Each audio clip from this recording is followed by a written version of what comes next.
Howdy. Yesterday I saw Predators. I don't know whether to call it Predator 3 or Predator 5, but it's Predators. And, I thought it was pretty good. I enjoyed myself. I have no problem not giving it a 7. It got back to the basics of the very first film. Running through a jungle from some unknown creature. And even though we know what it is, it stayed hidden, remained unknown for, maybe half the movie, at least the first 30 minutes. So probably a third of the movie. It opens right into the action. It's about several people getting dropped into a jungle atmosphere and then running for their lives. That's pretty much like all that happens. We open up with Adrian Brody falling to the earth, or to the jungle, as it turns out. And then that's it. Then it's run for their lives. So the plot is, thin. There's not too much backstory. We've got an assorted range of killers. They're all bad people, and the predators only pick the worst of the worst to hunt, or the best of the best, seeing how you look at it. But yes, so we have this group of ragtag characters thrown together. We get little character pieces from each, really. Maybe a little piece of their backstory. And really, I didn't feel left wanting because basically I know what's going to happen to all the characters. Adrian Brody's in it. Topher Grace is in it. Alice Braga, I believe I'm saying her name right, is in it. I'm not familiar with her too much. She's very attractive, does very good as the strong female here. Lawrence Fishburne makes a cameo as an insane person. He kind of stopped the film for me. I thought he was going to be like some super badass, and he wasn't a super badass. And I thought, well, why did they get someone like Lawrence Fishburne to play him? Other than they needed, I don't know. I guess he did survive for a while, so he's supposed to be a badass, but we never really see that. He just kind of acts crazy, and then he's gone.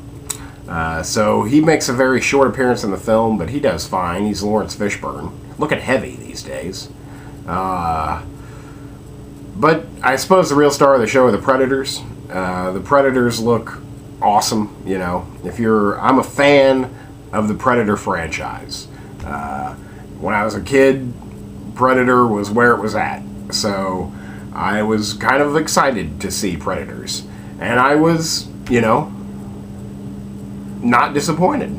So I give it a 7 if I haven't said that already. No problem giving Predators a 7. The special effects are great. The costume work is great. I do have one little nitpick.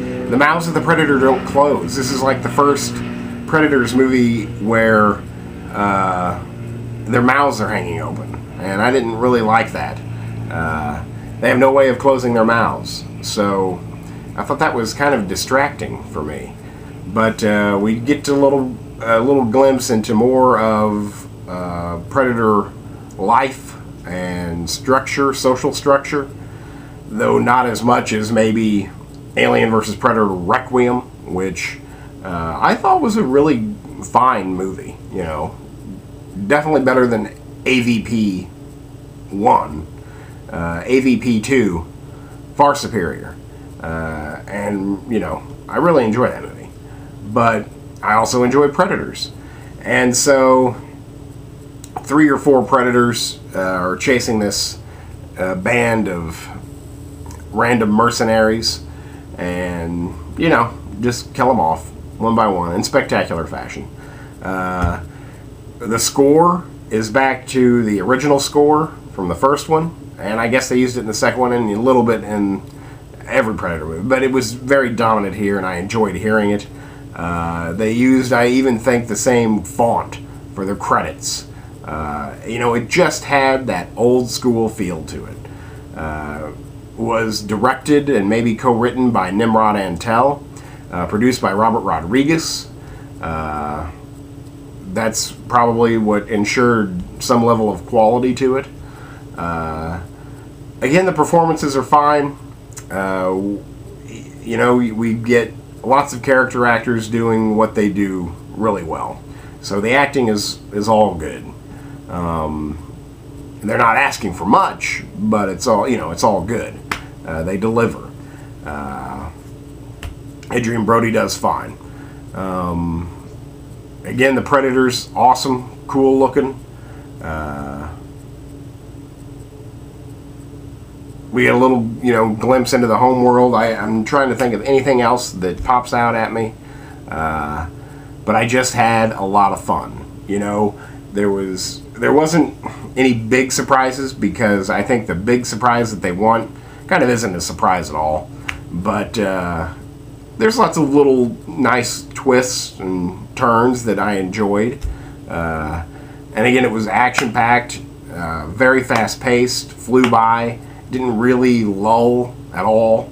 So I enjoyed that. That's exactly what a Predator movie should do. Be a race, running for your life for 90 minutes. So in that regard, I thought it succeeded. And I give Predators a 7. Check it out if you can, and rent it when it comes out. Definitely stacks up with all of the other Predator movies. So if you enjoy them, you'll enjoy this one. All right, thanks.